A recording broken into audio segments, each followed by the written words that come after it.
Hello, comic book junkies. It's the Frog Queen here, and today I am bringing you a very special creator interview with Rich Tommaso, who has a new comic book series coming out on Image Comics called Dry County. You can get Dry County #1 on March 14th.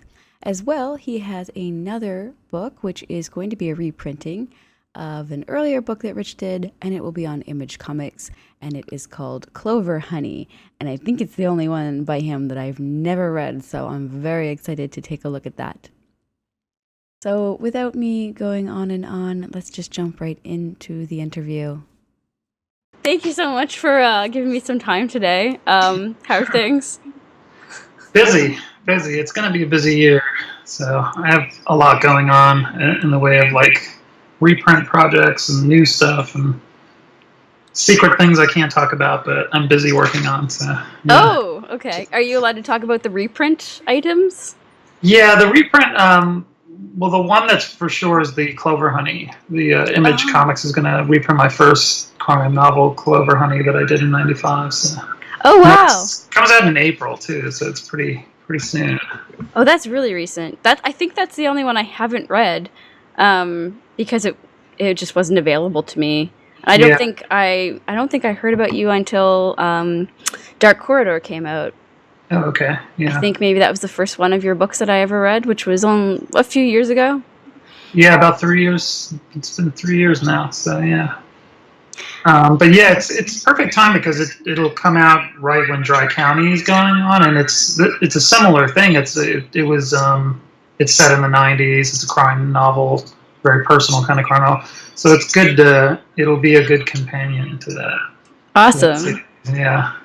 I read the first 2 issues of Dry County just last week that you sent me, and I thought they were great. Oh, thanks. But I'm like, I have questions, of course, and I don't want to spoil anything for anybody who hasn't, for the future, because obviously, issue 1 isn't out yet, right? No, it comes out in March. March, okay. First one, yeah. Yeah. Cool. So I don't want to spoil anything, which makes asking questions about it so hard. But yeah, I'm bad at doing that too. Sometimes I feel like am I spoiling this by giving this away? Like when I do a synopsis or if I'm doing an interview, I'm like, am I saying too much now? Because I know everything, of course. A lot of times I'm like, wait, I shouldn't talk about that. So that's actually a good place to start. Okay. How long is the Dry County series? So it's going to be 5 issues long. 5. Okay. Yeah, so about 24 pages each. So. And you've already got the entire plot. Everything's written. Like it's done as far as you're concerned. I kept saying that, thinking well, yeah, I remember writing that script 2-3 times and making sure everything was just right. But of course, I wrote that script back in 2009, I think. So it's been a while. So just looking at it again, just having that perspective, I know I'm going to go in and change. I knew that I would change something. I actually was not happy with how it ended. So I looked at the last couple of scenes in the book, and I'm like, ooh, I'm going to have to go back and rewrite some of this because I don't like this ending. I don't like the way this ends up. So I've been thumbnailing the last 2 issues this past week. Just to really iron that out. So I kind of know where the ending is, but there's a scene now in between where I am and the very end that I'm kind of stuck on. So I pretty much know where it's going to end up. Few things iron out. But every story I do is like that. There's always something that I'm hazy about. I always kind of see an ending, but there's always something on the way to that has to be ironed out always. Nice. Do you feel like that about all your books? If you're changing the ending towards the end of the actual publication, right up until the end of the publication, do you always feel very satisfied when it comes out, or do you feel not satisfied? I know some people they publish stuff and then they're like, I wish I didn't do that. How does it happen for you? How do you feel about it? It's usually very satisfying because I'll just let it go as long as I can until I get that ending. Even with Dark Corridor, it was a big deal because the book had the sales had plummeted, and I was supposed to do a whole second season, and I woke up one morning and thought, wait, a lot of the characters, not to spoil anything, but there was so little going on by the end of the first season. Like, there were a lot of characters that were gone. But when I thought about the second season of it that I had already written, I'm like, there's very little there. Maybe I could just do this like one big fat issue to kind of end the whole story instead of doing, 4 issues. And I looked at everything, and I looked at my scripts, and I said, yeah, these are very lean. This is very lean for a whole other season. And of course, I had to go back and reread what I had already done just to make sure that this new idea was going to work, because it's a big change to say, okay, instead of doing 4 issues, I'm going to do 1. That's a huge change. You got to make sure that it all fits. And it just worked out really well. I worked on it for a few days and made sure that everything would fit just right. And it ended up being like the best thing for it. Like, it was not only like a good idea economically, but it actually worked for the series because there was so little going on that I was able to make this very exciting, like 40-page story instead of doing a whole other season of it. Yeah, I had no idea that was intended to be 2 seasons. Because with, like you said, like the way that it ended and it tied up, it felt like that was the natural conclusion to me. So I didn't even know that it was supposed to go on otherwise. Should have turned that off, sorry. Oh, it's okay. No worries. It was supposed to go into fantasy. Again, for anyone who hasn't read it, I don't want to spoil it, but I was going to change the outcome of what happens in that last issue, that explosive last issue, let's say. It was supposed to go into kind of this crazy like fantasy story, and when I looked over that, I said, well, this is ridiculous. It worked just having like the few characters that were still involved in the story. It worked a lot. It made a lot more sense to just like give it this 1 issue ending, because so much had already happened in the story up until that point. So yeah, I scrapped this like crazy fantasy idea and just did this 1 last issue. But it worked out really well because I was really unsure about the direction I was going in the first place. So.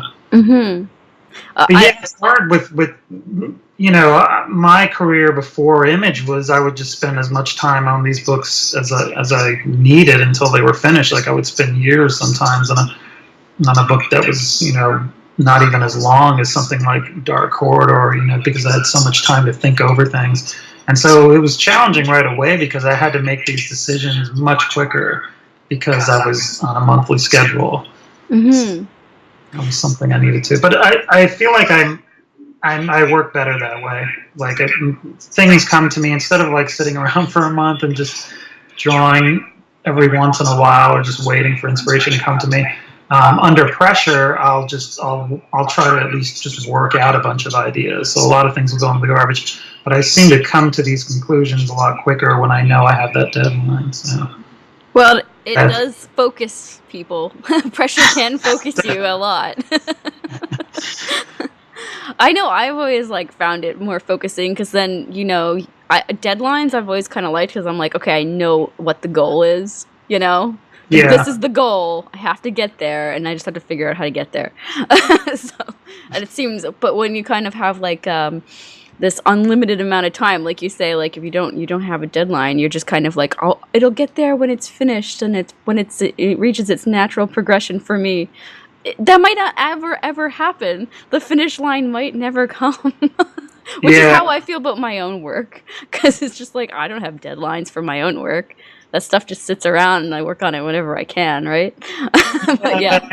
And comics are so hard to do. It takes such a long time. It takes a lot of work to make a comic. It's time consuming to create these things. So if I gave myself a month of I'll just take a long break and wait for this inspiration to come. I may be tired of working on this project by that point. I might be a lot of times I would find myself saying I'm still working on this thing. Shouldn't this be done by now? So it's kind of amazing to be working in a complete opposite way now, where I can't believe how much work I've actually done in just the 3 years that I've been at Image. it's like I said, I remember in 2003 I spent a whole year on like a 24-page comic, so it's a huge Wow. difference. It's a massive difference, yeah. Um, yeah, well, as I tweeted out last night, I just finished rereading Dark Corridor again because I read it when it first came out, and then I hadn't read it again since. So I totally forgot that there was the little spy seal on the television at the very end. Yeah, I forgot about that too. Someone I was pointed it out months ago, and I said, "Oh wow, I didn't. I totally forgot that I mentioned that in there too. I mentioned spots." It's like something. There's like the little picture of Spy Seal on the TV, and someone saying, "Look out, Spy Seal," or something like that. He's coming for you, or something. I don't know. It was super Yeah, cute. I think that's when Angie is like a little girl and she's watching like morning cartoons, and I probably thought, "Oh, I'll make her watching Danger Mouse," and then I thought, "Oh well, why draw Danger Mouse? I'll just draw Spy Seal instead." It was great. It was funny. I totally forgot about that I had done that. It was awesome. So there is, you said there is going to be another Spy Seal 2, right? Yeah, there is going to be another series, although I haven't. I've done like some research and a lot of writing on it, like a lot of as far as notes go, and just to make sure, because I do have a really interesting idea that I want to do for the second book, but I don't know when I'll get to it because it's going to be a busy year. I have like a lot going on before I can get to that this year. So you stuff you can't talk about, but you stuff you can talk about. And I know you're going to talk about Dry County. We just this is always happens in my interviews. I get off track and end up talking about other stuff. Especially if I've read most of the things from a creator, then I just kind of like hit all the random books. Yeah, you know. Yeah. But for Dry County, I wanted to ask you. It did seem much more like a personal story. I think which you'd said a minute ago or whatever. Like the main character, he kind of feels listless and without love for such a long time, and then he just bam meets this woman, and without spoiling anything, of course. I was just wondering, like, where this character came from. Is it a personal kind of thing for you? Can you tell me about how you came up with them? Yeah, I was thinking about. I think I was thinking about because when I was younger, I moved around a lot. I've lived in a lot of different places, and always have. And I thought about like having a character where I could just take him through age 20 on, and I started thinking about doing crime novels with this character. I said, well, if I can do a story in Miami, and I used to live in Maine, I used to live in New Jersey, I used to live in Seattle, just all these different places, and had completely different lives in those places, different jobs, friends, relationships, that kind of thing. And I thought, all these stories could probably lend themselves to a crime kind of story. And I started with the time I lived in Florida, which I think it was like 19 years old, and it was like I had met someone who would have been like my first girlfriend, although things didn't work out. But there's so much like natural drama in that story, and it just lent itself.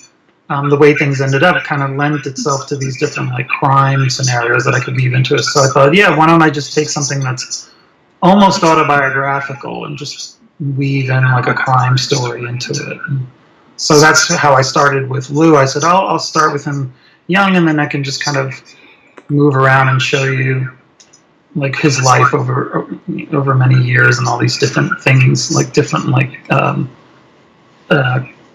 just criminal things that happen around him. And I do like how you kind of weaved in like the club scene into like even the opening. I believe is kind of opens up with him talking about kind of clubbing. Yeah. Did you used to go clubbing? Well, you try. I mean, like especially in my 20s, you try everything when you're like young and single. To like, all right, I don't really dance, but I'll go to this club. Maybe I can meet somebody here. So yeah, and especially like living in Florida, there weren't too many things to do if you weren't of drinking age, yet. So right. try whatever, and then you feel stupid and walk out. But yeah, it was a good idea. It was a good way to have like a story already there. Like I'm like, well, I'll do this story about the first time that I kind of lived on my own and um, had my first girlfriend and all that kind of stuff. So you have this story kind of already set there for you, and then I can just go in and fictionalize and wrap a crime story around it. It does feel a little bit. The story itself reminded me quite a bit of like Daniel Clo's story in a sense, but also, I guess probably just because of I think it was Daniel Close that I read last. Maybe David Boring or something. Yeah, it did. It did really kind of have a sort of feeling. Yeah, because that's the last one I read was David Boring. That makes sense. And there is a bit of crime in there, and there is, you know what I mean. There is that kind of stuff. Yeah. It does kind of have that feeling. But I also like how you, as he's telling the story, all Lou's story is, sorry, somebody is kicking snow off the front porch, and it's driving me mad. You probably can't hear it, but I hear this bong, bong, bong, and it's just somebody kicking snow off the front porch. We just had a blizzard, so... Oh, anyway, really? just like right outside my window. Yeah, anyway. You never know what sounds are going to come out of it. So someone's just playing like loud music downstairs, but they've stopped for now. So I was wondering about that. I'm like, I hope he doesn't play this music again more. But again, yeah, I don't know if I don't hear the noise. But okay, good. But anyway. I liked how you had written it, like, it looked like it was on loose leaf or, like, you know, yellow notepad paper, was how, like, all the storytelling, the narration was in Dry County, or is in Dry County. Yeah, that was something I added. That was something new that I added for the Image comic, because I was looking at some of the pages, and I was like, oh, some of these are kind of dull, you know, they're just very little. Some of the pages just have these little panels on them, and there's just a ton of writing just floating there. And I thought, well, you know, anytime I had any kind of interesting experience in my life, I would write it down and think maybe I can make a story out of this. And so I thought, well, you know, this could provide two things for him. He could be maybe writing notes that he could use for a book someday, or it could also work as just so he can keep track of things as he's trying to find her. Because as he's playing detective, he can write down all these notes. So I thought, oh, that would be nice to just give it a more interesting design to have these like loose leaf notepads written down. So yeah, it's really different, and it feels very much like a memoir that way. Yeah. I like that a lot. It works for that age and the whole style of the comics. So I thought it was a good idea. Just have them write these notes down. And you do all your own lettering as well for all your comics, right? Yeah. Still do all that by hand. So. That's good. I actually have a like kind of hate on like bad typography, bad lettering from like just computer fonts. Just like, yeah, it throws you off because you're basically your eye can tell that these things are hand drawn, and then when you see this really perfect lettering, it just immediately throws you off. Like that wasn't hand drawn. You can tell kind of when something's just plunked out by a computer. Well, I feel like the font makers are getting better. The applications for making fonts from your own handwriting seem to be getting better, but I haven't tried any of those out yet. Yeah, and I don't know very many people who use them, like the ones like that you said, that you can make your own font from your own hands, which I think is really cool because it helps you keep things, consistent. But still, there's so many different things in your own lettering that it's expressive within the comic that you can do that you can't do with a computer. You know what I mean? Yeah, sorry, go ahead. No, I was just agreeing with you. Yeah, it's true. It's just there's nothing that can really match that. I think of guys like Dustin Harbin who are really great at lettering. Just has a really unique style to their lettering. It'd just be hard to even find these fonts online. These things that he makes up. Yeah, I've been starting to like read more about like just like the history of lettering, so I find it really really interesting because like just like how it's developed from newspaper funnies and stuff to comics and everything throughout history, and any why certain kinds of lettering was used and stuff like that. So and the different rules kind of around lettering for print and everything. So. I think it's so interesting, but to this day, I always still appreciate comics that have hand-drawn letters because when I see a computer, it just it detracts from the art. It detracts from the story for me, and it detracts from the page. It's distracting. Yeah, and for me, I do everything at once. Like when I'm drawing a page, I mean, I sit there and I sketch out a panel and I start lettering, and then I mean, it's all together for me. Like I don't work on the art and then do balloons and kind of overlap them online or any of that. I just kind of draw everything together. I think that when I got into computer coloring, I had to learn that. It's like, well, this is kind of, I couldn't get used to everything being on one paper because whenever I would do covers were the only chance for me to do any color work when I was working for smaller publishers. So I would always just paint things right on the same board. And so for a long time, there was a disconnect when I would color on the computer because it just wasn't the same. It's like, okay, this is something I scanned in and it looks really clean now. And and the colors were just so vibrant and flat. And so it took me a while to get used to that. So I think lettering is the same. It's so much a part of the drawing. It would be hard for me to get used to. I probably wouldn't make room for it if I just did the artwork and then thought about doing the lettering online. I probably would cut off people's heads and things. I'm just so used to doing everything together like that. So. Yeah, no, that totally makes sense. And I find it really daunting to have like when I talk to so many artists who go and send off their pencils to other people and then somebody else puts the balloon in and they don't really know necessarily what's going to get cut off, so I'm like, oh, that's terrifying to me. I don't know how people deal with that kind of uncertainty. I guess you spend all this time drawing something and someone sticks a balloon over it, but no, that makes perfect sense. I wanted to ask you actually, because you are reprinting older work, and because all of your books have a different artistic kind of feel to them. Like it's definitely, I can tell that you've done each and every one of those books, but they all have like a slightly different artistic inspiration behind them. They all feel slightly different.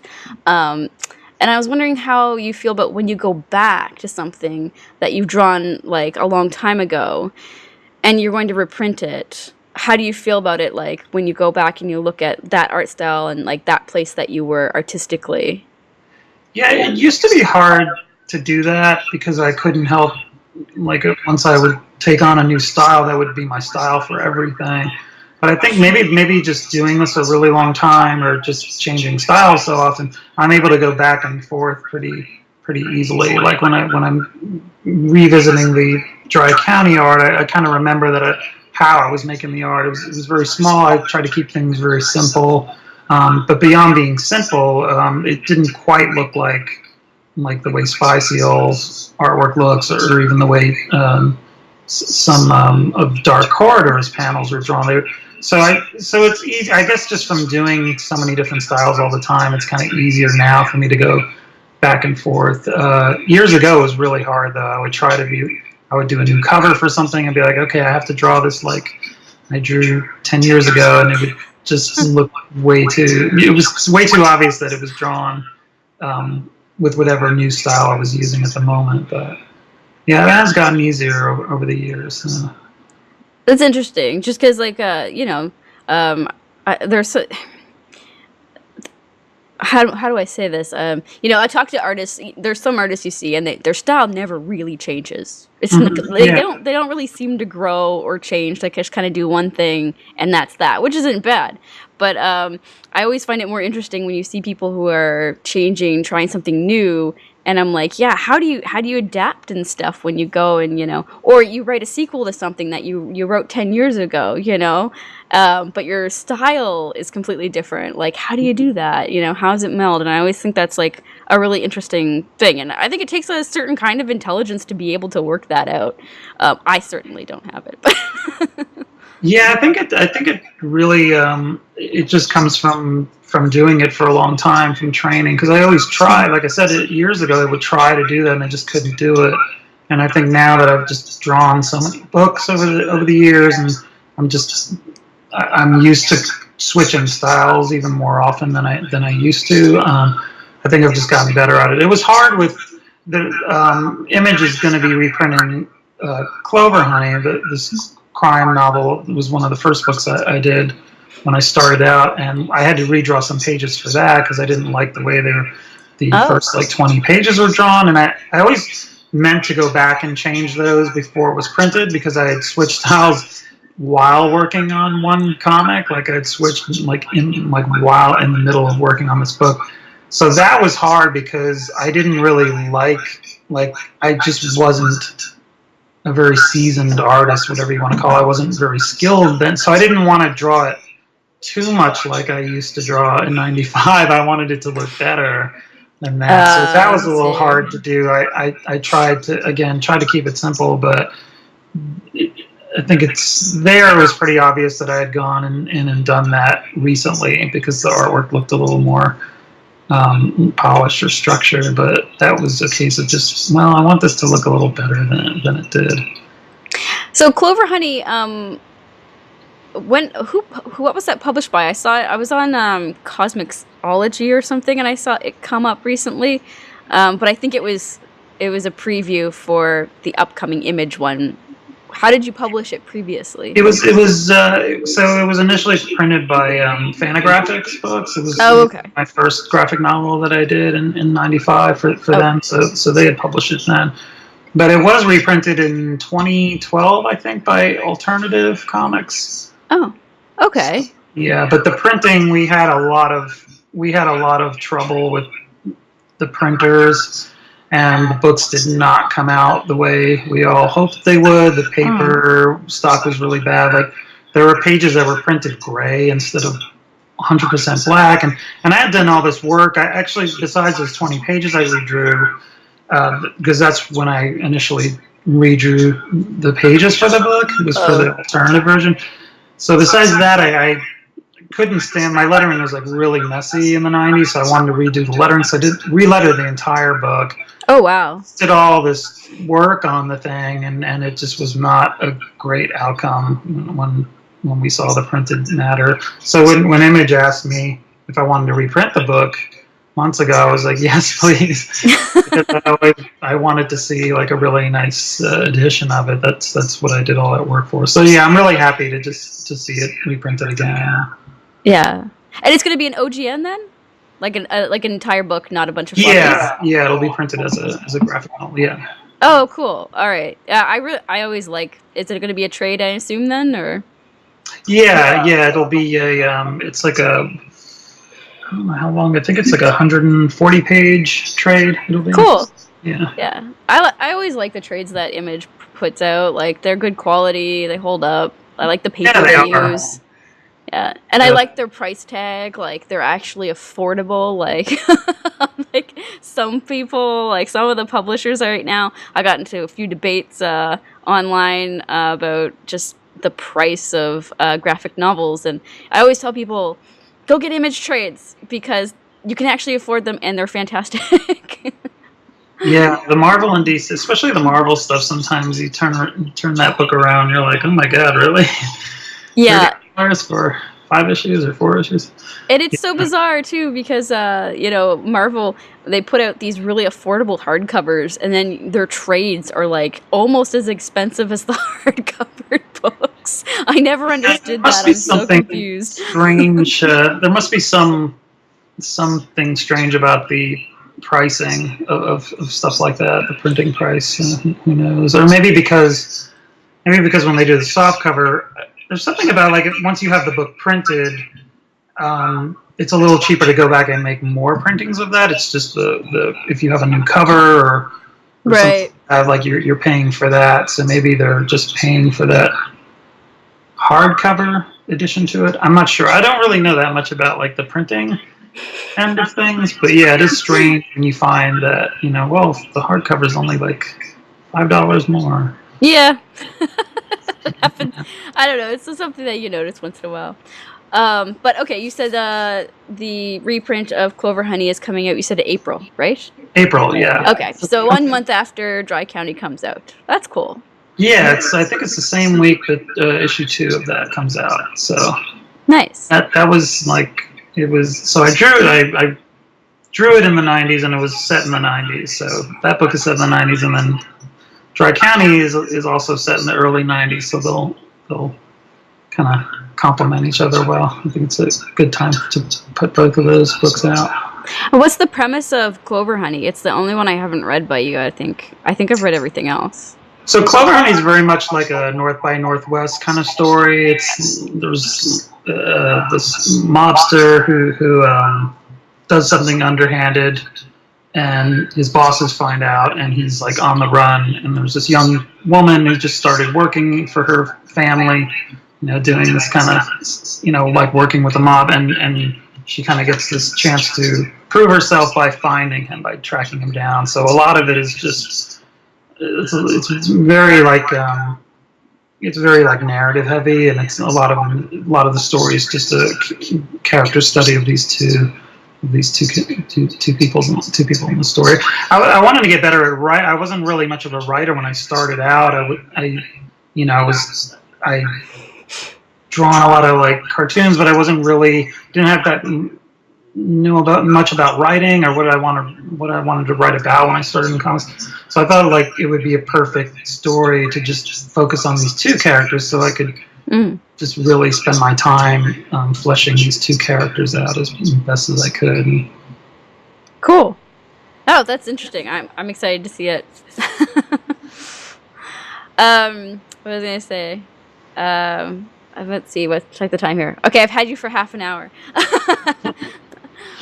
Do you have anything you're working on right now that you can show us while I've got you out here? If not, then you don't. Then that's fine. I just thought I'd ask because I know you're sitting in front of your desk. Yeah. Problem is, it's like everything's on my computer now. Oh, okay. Are you drawing also on your computer now?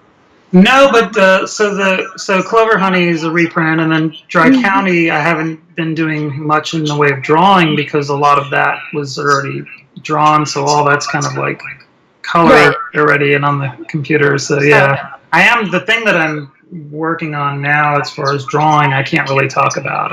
We'll bug you again when it finally gets near that point, I guess. Yeah, this past couple of months, it has been mostly me designing books, coloring comics. I've been doing a lot of coloring and designing, and not much drawing. Are you doing any appearances this year? I'm going to be at the Comics Experience on February 28th. Okay. Because they've chosen Spy Seal for their graphic novel of the month. Oh, cool. They have like a book reading club, so I'm going to be going out to that store in San Francisco. Oh, nice. Yeah. That sounds awesome. That'll be fun. As far as shows, the only one I'm scheduled to do right now is Heroes Con, which is one I try to get to every year. Yeah, everybody really likes Heroes Con. Yeah, it's fun, and for a big show that's mostly mainstream, it's a very like friendly kind of show, and it's to my knowledge, it's still mostly artists and publishers. It's pretty much a full-on comics show. I want to go at some point. It's so hard to get over the border now with the wall going up. Yeah. But yeah, no, that sounds great. So that's good. And when is Heroes Con again? I can't remember. Heroes Con, it's in June, I think. June, okay. In June. Yeah. Have you? Sometime you have to come up to TCAF so we can meet. I would love to come to that show. I was invited years ago. I think in 2003 or 4 when I did Perverso, this comic Perverso with alternative comics back then, and I just couldn't afford to swing it then. And but I've always wanted to come up there. It sounds like a great show. Yeah, before they close the border completely, Yeah, I know. Before we're all completely separated from one another. And do you have any originals up for sale right now that people can grab? or have you sold through pretty much everything that you put up the last time, or? I do still have pages of Spy Seal up on my Etsy. It's just Etsy? my Rich Tommaso at Etsy page. So yeah, I'm still selling pages up there. So. Cool. Awesome. All right. Well, I won't keep you any further. I realize that I've already kept you for like 40 minutes. So thank you so much for coming on and telling me about your new projects. Sure. Thanks for having me. I look forward to hearing about The Secret.